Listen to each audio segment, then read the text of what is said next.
Hey guys! This video is going to be a bit different than what I normally do because I usually just do a book talk for a new book that I'm like really excited about, or I do something like a 24-hour reading vlog, or like I do with the Booktubeathon, I just like update you guys on my reading.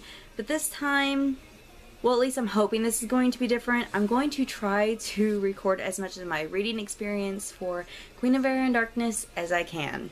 I was actually lucky enough to get this book a whole day early. I know quite a few people did, just because of, you know, time zones and deliveries being early, and that was the case on me. This book was delivered to me early, and I decided that it was really unfair because a lot of people didn't have the copy to like start it the day before. So I decided, I was like, oh, wait until like at least midnight and then start the book. And I'm gonna be completely honest with you guys, it's 10:30 p.m. right now on the 4th. Oh, happy book birthday, Queen of Air and Darkness. And if you're wondering why the heck I haven't started this book already, it's half of the reason is because one of my favorite Twitch streamers is doing a full week live stream week of games. So like today was one of the Transformer games. I'm not really sure which one it was, but I was actually pretty interested in it for like at least the last 5 hours. The other half of the reason why I haven't started this book yet is because I'm very reluctant to. I'm actually having to force myself to sit down and at least start the book, because I know if I start it, I will like get into it and just like not even think about all the anxiety I feel about this being the last book, or about the possible character deaths, or about how everything's going to wrap up with the whole Parabatai bond. And it's just so stressful just thinking about it, and it's like I don't want to start it because I know I'm going to be super duper stressed. And have you seen this monster of a book? This thing is humongous. I can barely fit my hand around it to hold it. Okay, that's a lie. My hand's not that small. But it's 880 pages, and I'm feeling so much anxiety by that large page count and everything that is going to be included in this book. And just one more quick thing before I get to actually reading the book. If at any point during this video you hear Japanese in the background, like you probably do now, even though I have my TV like really low, it's because I have to be listening to something or watching something, or just have some kind of noise in the background, because it's just something I've become accustomed to. So I have haiku playing in the background right now in Japanese. I can't watch the English version. It tears my mind to shreds. Not only that, I find it easier to concentrate when there's, you know, Japanese going on in the background instead of English. I say that it helps me concentrate on reading as I actually start watching it. I gotta stop. I guess it's officially time to start the book. If you guys haven't read the first two books, there's going to be spoilers in this video, so just don't watch it. And 9 times out of 10 there's going to be spoilers for this book as well, because I mean obviously this is going to be like a reaction video as I'm reading it, and a kind of, I'm gonna, you know, wrap up my feelings and stuff for the book at the end of the video, so obviously there's going to be spoilers for this book. Okay, so I'm officially only 10 pages into the book, and so far I have got teary-eyed like 2 or 3 times, because how is it okay that this book started right where Lord of Shadows ended off? In no way am I okay with that, because that is, just thinking about it, I'm already starting to cry again, and this is just, it's just not okay. I don't like that. I don't like that at all, because I loved Livy and I don't want to relive this. Even though I knew reliving it was just gonna have to be something I was gonna have to bear with, but I didn't want to have to deal with it like 10 pages in. Actually, it started off on the first page, 1 page in. I will say this, I'm not gonna get very far into this book if it continuously like shoves this into my face. Like if something else doesn't happen to like distract the characters or something, and I can just stop crying. I mean, I'm gonna get a monster headache if I keep crying, and I'm just not gonna be able to read much tonight, which I'm gonna be very, very sad about, but there's nothing I can do about that. I'm not gonna read the book when I have a monster headache. I love the art that's been included in the book. Also, something that's kind of irritated me like so far that I hope is just short-lived, because I'm about to start chapter 3.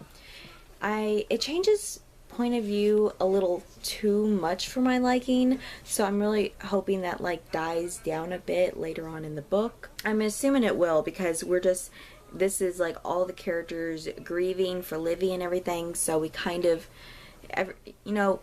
we need to know what everybody is feeling, thinking, and doing, and I'm just gonna assume that later on it will like slow down. If it doesn't, that's going to be very, very irritating, because it feels like every 2 pages it's switching a point of view. And actually, I think I may be correct on that, because it's switching points of view like so quickly. But yeah, I'm going to get back to reading, and I will see you guys later. Cassandra Clare has taken this love triangle and turned it into a possible threesome. And in a normal book, I wouldn't like this. But right now I'm loving it. But at the same time, I mean, Christina, Mark, and Kieran, a cute couple, shipped them together so hard in the first 2 books. But so far, I'm like only 149 pages in. But a part of me is already shipping Diego and Kieran together, which I think is an impossible ship to happen. And I'm not even sure where it came from. But just like the little interactions they've already had with each other, I already ship them. So now I have 2 ships with Kieran like stuck right in the middle. And it's like, ugh. At least this way, no matter which way it goes, I'm gonna be happy. Okay, so it's like almost 4 o'clock in the morning, and I just finished chapter 10. By the way, I took a long break from reading this book. I read like the first 106 pages or so. I think I got to like, I read the first 5 chapters on like the release day for this book, and it's now the 9th. Technically it's 4 a.m. on the 9th, so I still have a lot of reading I need to do today, but I took a long break because the book was making me feel so much anxiety because of what was going on and because of what I thought was going to happen and everything, which didn't end up happening, thank goodness. I was like worrying for nothing. But the point is, I just finished chapter 10, and I had a theory back when I was reading Lord of Shadows. I forgot what the title was there for a second. But I had this theory when they said that the immortal sword could cut any bonds and everything. I was like, even parapetite bonds. And technically, I was right. I'm actually right on one of these things. The camera's going all over the place, sorry. I'm a little excited and a little tired. Another thing that's happened is Kieran's been reunited with Mark and Christina, and now I'm hardcore shipping all 3 of them together, and I'm starting to question why I was shipping Diego and Kieran in the first place, and I still kind of ship them together, but at the same time I realize that these 3 are just so good together, and I want them together so much more. So there's that. But yeah, that happened, and I don't think really anything of significance happened other than that, besides Kit and Ty being adorable. Oh, and the Red Scroll of Magic was mentioned. That was epic. That's the first book in the next series, isn't it? I don't know. I haven't really kept up with that. I've been staying off all social media that has anything to do with her books because I didn't want to be spoiled for anything. So yeah, other than that, I'm done reading for the night. I'll probably pick it back up tomorrow. Definitely going to pick it back up tomorrow. I just don't know how long I'm going to read it or how much I'm going to read. Because I actually have to babysit tomorrow now that I think about it. Ugh. Okay, so I haven't gotten that much further into the book. I am a little bit into chapter 16. The only thing that's really happened since the last time I updated you guys is apparently everyone's been taken into custody. Well, okay, almost everybody. Everyone may as well have been taken into custody. It was like one after another, and it was slightly annoying because it's just one of those things where it's kind of repetitive. It's like, does everyone like need to be taken into custody for some rhyme or reason? It's like, I don't know. But anyways, I was reading this and they, Jason and Clary are back. That's awesome. I do love that. But I am partways into chapter 16. I'm not very far into chapter 16. Chapter 16 is like 46 pages long. That is way too long for any chapter to ever be. I hate this. Just looking at the length of this chapter gives me anxiety. and I can't just stop mid-chapter. If I do that, it will mess with my OCD. So I had to finish the complete chapter. And it's probably where I'm going to stop reading for tonight because, well, I might not. I'm not going to say I am. Anyways, back on track. What I was going to talk about is they're talking about the first heir to the Unseelie, and they're talking about the first heir that is the child of the Unseelie King and the Seelie Queen. Well, the king was mad that it was a girl. He's been slaughtering all of his daughters up to this point, so that's no big surprise. But it said they are telling this story. Clary's talking, and she says that the child was kidnapped and possibly murdered. And it's that whole question, is like, possibly murdered? They're not murdered until you see the body, or they're not dead until you see the body. Doesn't mean they're murdered. But anyways, that got me thinking about everything that Jem said about Kit at the beginning of the story, and that makes me believe, I don't know about the whole kidnapping thing. I mean, I don't know how old the child was at the time. What I do think, though, is that either Kit's mother was this supposed heir, or she's a descendant from this heir, because I doubt the heir stayed in Fairy. I don't think she could have stayed undetected that long. But, I mean, there are plenty of other ways for her to stay hidden from the Unseelie King outside of Fairy. So, going under the assumption that she was not kidnapped, it's hard to say. Because this is something I've been going back and forth about. Are fairies immortal outside of Fairy? Outside of their realm? If, like, they stay in the mortal world, are they still immortal? I mean, I don't know if this has been answered. You guys can tell me in the comments below if it was, because it really has been bothering me. Because it's like, I never know if fairies age like normally in the human world. Because Ash is like 13, but Sebastian died 5 years ago. So he has obviously been living the years like almost double the length of what everyone else has. Or half the length of what everyone else has. Math. So if fairies are still immortal in the human world, I think that it's possible that the heir is Kit's mother. Now, if the immortal thing is like completely thrown out of the book when they leave Fairy, then I believe that this is like a descendant of hers. And it just happened to be female and Kit's mother. I'm leaning more towards the heir actually being Kit's mother, though. And if so, I can't remember what it says about Kit's mother. I don't think that they said she died or anything like that. I mean, I could go back and look, but that's like a lot of pages to look through just to find it. Even though I know it's like somewhere towards the beginning, I think. So that's just something that I wanted to get out of the way before it actually like was confirmed or denied. Because that's just a theory I'm having like midway through this chapter. Long chapter. But I'm going to get back to reading, and hopefully by the end of this chapter, everybody breaks out of jail, because everybody is in jail at this point.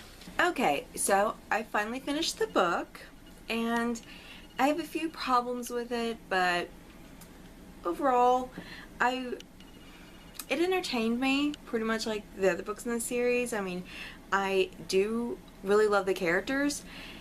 It's more or less just there's too much romance and relationship problems and just too much drama in general for me to like outright love this book. I mean, I've actually redid all my ratings on all the books in the series, and this one I think is more like a 4 stars, where the rest of them actually I lowered all the ratings on them except for maybe City of Glass. When I think back to the series, all I can remember really is relationship drama. And I was like, that's not really a good thing. I would like to look back on the books and like remember like the plot, everything that happened, the way things ended. I can't remember the Infernal Devices, how that entire series ended. I actually can't remember a lot of Clockwork Prince at all. And that could be because I read those books all together, so it all just blended together. but it still kind of bothers me that, like, the major plot points of these books, I mean, I just can't remember because it's all just relationship drama. This book, I felt, probably could have been about 200 pages shorter if some of that drama had been cut out. Now, at one point in this book, I read for about 2 hours, and there was like 60 pages where it was nothing but drama and information given to us that didn't progress the story at all. And I was actually really, really sad about that because I was already dragging my feet throughout this book as it is, because it's well, technically it's the 17th, but I finished this last night. So I've been reading this since the 4th, and even though I haven't like read every single day, I mean, I read like I think 4 or 5 days out of all that, but it's just like every time I set the book down, I didn't want to pick it back up, and that was a serious problem. I did like the fact that some of the theories I had were correct, but when I think back to that as well, the foreshadowing on those were so obvious that it's like, of course that's going to happen. It was almost blatantly told to you in the foreshadowing that this is what was happening. Although, I have to say, on Kit's family tree, I want a physical copy of his family tree because the way Jim, you know, described it confused the heck out of me. I'm still not sure who Kit's mother is supposed to be, unless his mother shared the same first name with the first heir. Then, because they say his mother is the first heir, but they also say his mother is a shadow hunter from the Herondale line, and it's like, I'm confused. There's also a little part that I thought was going to be used about that little vial of blood that whatever his name is, Manuel, took of Ash's blood from the Unseelie Court, and it's like nothing ever happened with that. I mean, maybe it'll happen in the next series, The Wicked Powers, which I believe is the next series that takes place in this timeline. Maybe something will happen with that then, but at the same time, it felt like such a missed opportunity. But then again, the cohort's a bunch of idiots. But that's another problem I had with this book. I really liked the political part of it. I really liked the fact that they were mostly fighting their government, and the government was going behind their back and basically putting hits on them and working with those they consider lesser than them just to get into power. I mean, I really liked that, even though I hated the Dearborns, and I kind of wish Zara had died in the end. Sadly, that didn't happen. I'm sure that'll bite us in the butt later on. But I really like those parts of the book. And the way things unfolded at the end, it's like I knew they were idiots, but I didn't know they were this stupid. And it makes me think, it's like, this is such a missed opportunity. They could have made something else. She could have done so much more with this than she did, and I mean, maybe she didn't want to. I liked where it was going up until the fighting started, and I felt like it's like this is supposed to be Oben and Kieran going against each other. I mean, yeah, everybody just get out of the way. Don't like it was no reason for what is her name, Julie, to get shot down by the Unseelie King and then the fighting to start. It just, I understand that, you know, someone on their side just got shot, it starts the war, but at the same time, it's like, oh my god. It's like, did this fight really need to happen? Because it's like, as soon as that happened, everybody just dropped everything and started fighting. And it kind of felt, I don't want to say forced, because it wasn't forced, but it just felt kind of out of place. Because I understand why the fighting started, but at the same time, it's like, the fighting could have just been avoided, and this could have been done in a very political way, and I would have enjoyed it a lot more, I think. But then again, if all of this hadn't happened, we wouldn't have been able to get rid of those evil riders. I can't even remember the name of those riders, but the riders of the elements or whatever that can't die or whatnot. We also wouldn't have had a convenient way to get rid of the Parapatai ruin without getting rid of all of the Parapatais. Something else that bothered me was the long ass chapters. I hate chapters that exceed over 30 pages, and I really hate chapters that are 30 pages, but there was some chapters in this book that were 40, 50, 60 pages long. And it's like, okay, calm down. We don't need chapters this long. I mean, this is an 880-page book, not counting the epilogue and the bonus story at the end, and it's only 34 chapters. It was getting ridiculous. Towards the beginning, like, the entirety of part 1 wasn't too bad. It's like the last chapter, which was like 40-some pages. But like after that, it just got ridiculous with the long chapters. And that's just a small thing that just irritates me, because I can't like stop mid-chapter. I have to finish that chapter or my OCD will not let me go to sleep. So if I ever started a chapter and I didn't like realize how long it was, which I normally do because I like put the bookmark behind each chapter, but sometimes they're longer than I expect. And it just... especially when there's a lot of relationship drama, that kind of just...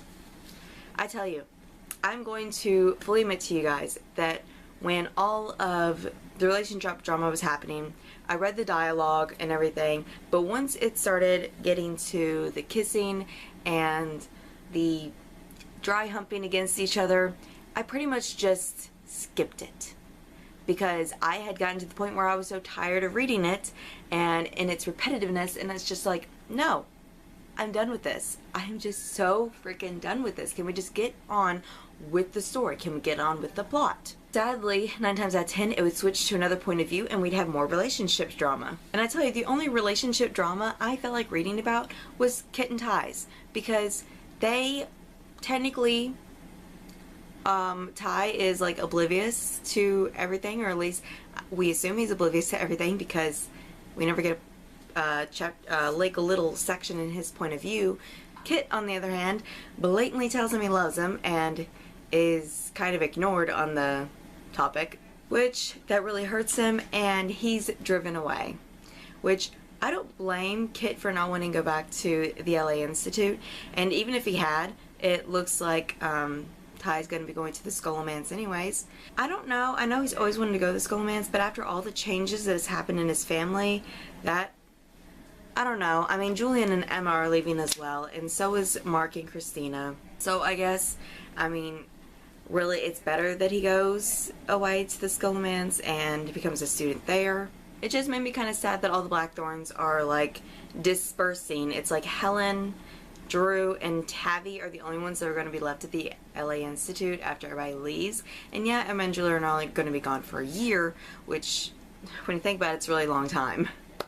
Because it's like, through the events of all 3 of these books, Christina's been on her 1-year trip. So it's like, what can they get into? Although they're traveling from place to place, not just to one place and staying, so I don't know. I also felt like there was another love triangle starting up with Jamie, Drew, and Ash, and I liked that before Ash turned 17. So unless he's going to be in Fairy and time is going to slow down, while, you know, slow down Underwear normal time, like in the normal time they're going to age faster than they do in Fairy, which before it was backwards. I cannot get behind that love triangle. I can't. Because, I mean, it's one thing to if she was like 15 and they were 17, but she's 13 and they're 17. And it's like, it makes me want to call the cops. So, hopefully, I don't care if she looks 16 or not. I want to call the cops on that. No. Or maybe just not make a love triangle. That would be even better.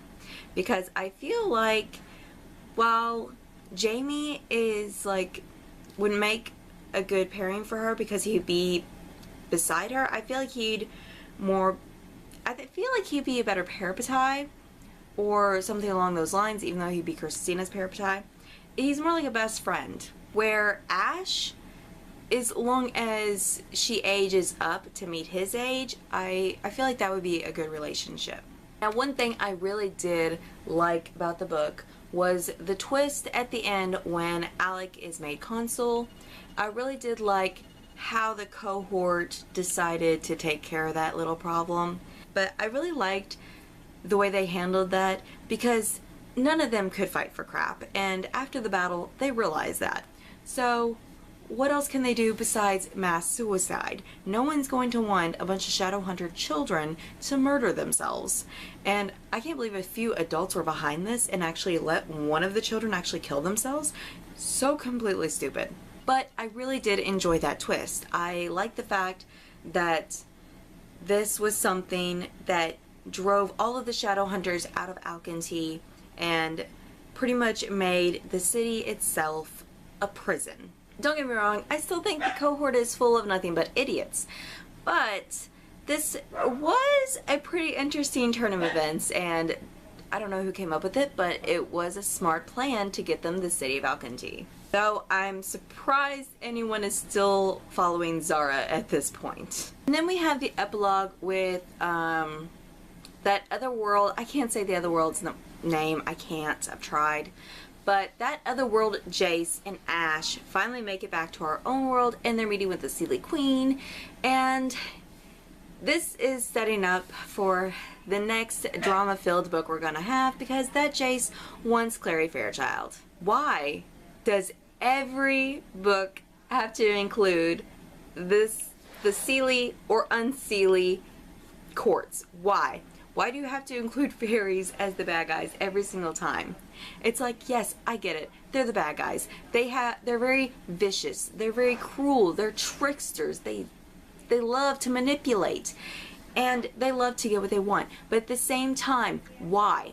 Can we not do something else? Can we not just have a pure political book? I mean, this book could have not included fairies, and I would have been a-okay with it. Yeah, they probably could have fit the other dimension in there somewhere.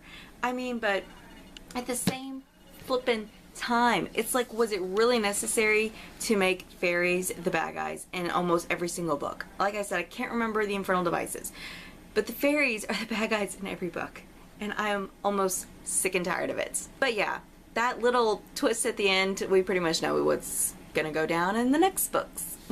And then we have the ending and the bonus story, where we already knew that Izzy and Simon were engaged. Clary proposes to Jace using a sword, which I think was romantic for Jace.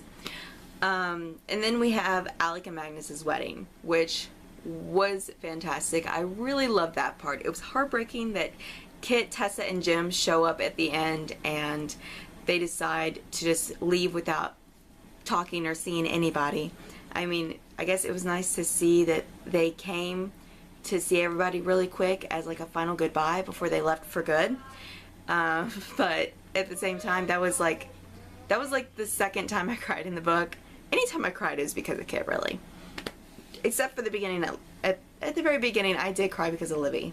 Overall, I didn't love the book, but I did enjoy it. It was still like a solid 4 stars, I think. Like I said, I've changed my mind a lot on the other books, and I let this book sit overnight in my mind to, like, you know, see if I was going to change my mind on it. And I haven't yet. Maybe a few months down the road I will, when I think more about the problems I had with the book. But I don't know. I mean, there was a lot of aspects that I really liked how they were done. I liked the fact there was a lot of politicalness thrown in, even though the government is literally just the consul and the Inquisitor, and that's it. Then you have like members of the Clave that vote on whatever, whenever the time comes. I mean, we don't really see much of the government at all. So I liked seeing how someone who's very power hungry in one of these seats of power would manipulate and do things. I really did enjoy that. I think that's one of the things that like bumped up my rating. Like I said, I'm getting really tired of just romance and relationship dramas taking up like at least 50% of the book. I would say actually in her books it takes about 70% of the book, and the rest of it is like fighting, strategizing, and just other stuff that I personally would love to read about. But yeah, I think that's pretty much everything I wanted to talk about. I didn't really write anything down or like script this out or anything. I have all of my notes from the book here, but I mean, even then, I mean, there a lot of this stuff I wrote down, it's like stuff that I feel like it would take me too long to go through, or it's just not important to go through it. But anyway, thank you guys so much for watching, and I'll see you next time. Bye!